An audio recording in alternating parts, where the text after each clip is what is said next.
Describe an item of furniture that you use often. You should say what it is, where it is, what it looks like, and explain how or why you use it. A piece of furniture I use often is a small folding chair. It's made of green canvas, and because it is a folding chair, I can easily put it away and out of sight when I'm not using it. It's convenient for me because my room is small and I don't have space for a lot of furniture. I also don't like clutter, so by putting the chair away after I use it, my room looks a little tidier. My bedroom is the only one place in the house that I have to myself, so I spend a lot of time there either studying or working.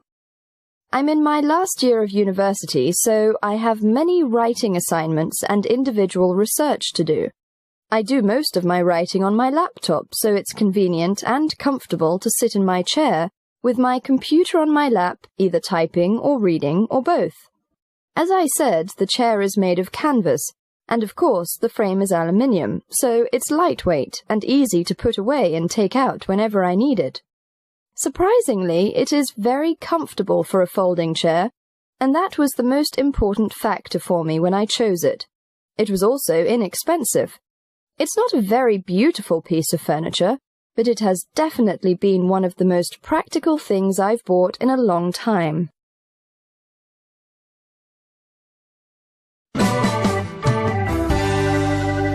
Part 3. Buying furniture. 1. When, in what situations, do people in China buy furniture?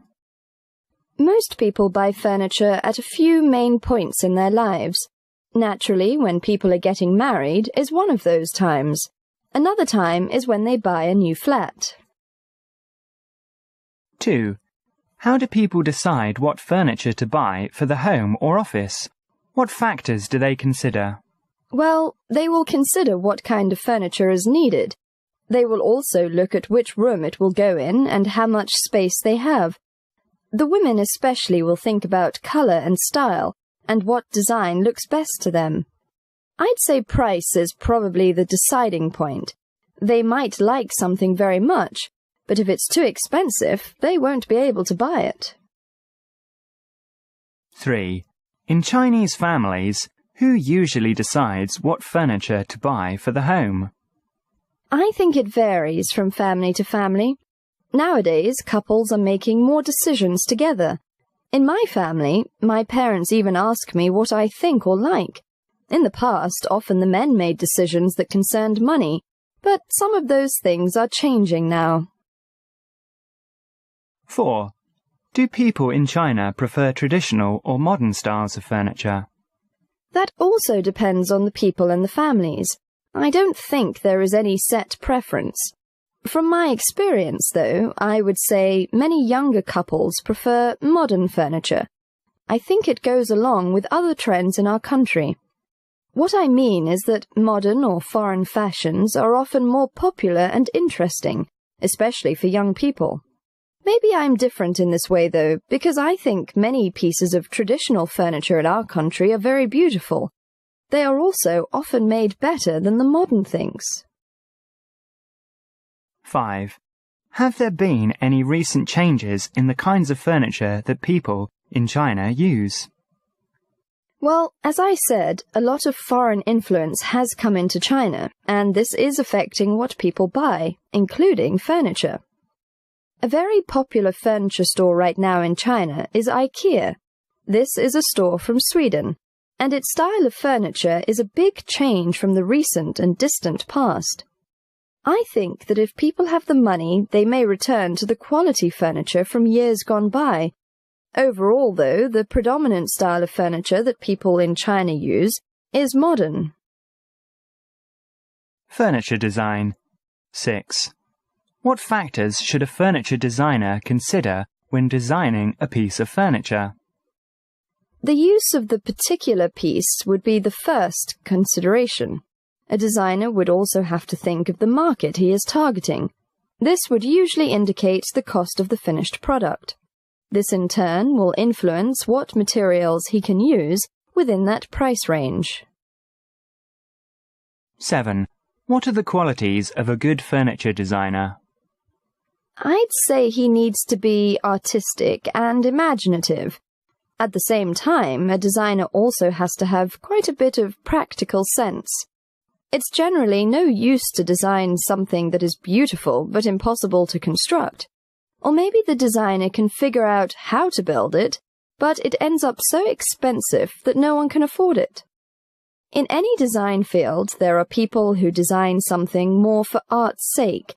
They don't really expect anyone to buy it, or they hope to find a collector to buy it as a piece of art, more than as something useful. Housing. 8. What kinds of housing are there in China? There are many kinds of housing, just as in other countries.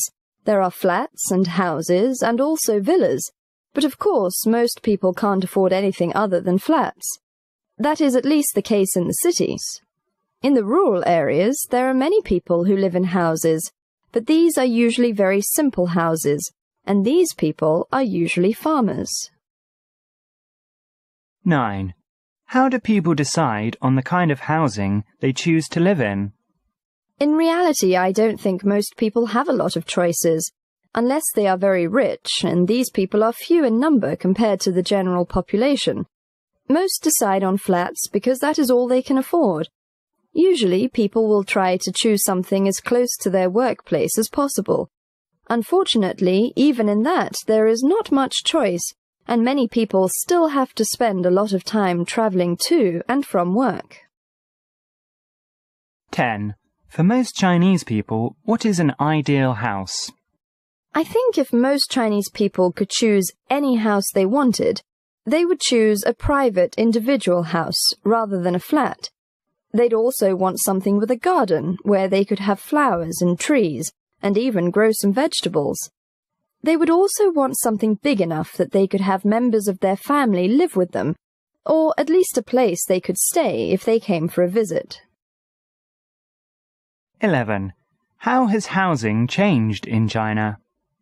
Nowadays, people live in flats, and often these are in tall buildings if in big cities. In the past, most lived in houses, even if they were small. Some cities had courtyard houses where many family members lived together, and there was a garden in the middle where they could enjoy the outdoors together. You've probably heard of these. They are interesting to foreigners. 12. How will housing change in the future? I can imagine there will be more flats in the big cities that will be in taller buildings and with more modern facilities and equipment built into them. I hope, though, that some designers will do something to see that there are more park areas in between the buildings. I think city planners are making a big mistake by cramming in so much concrete. More green areas would be an important change to make.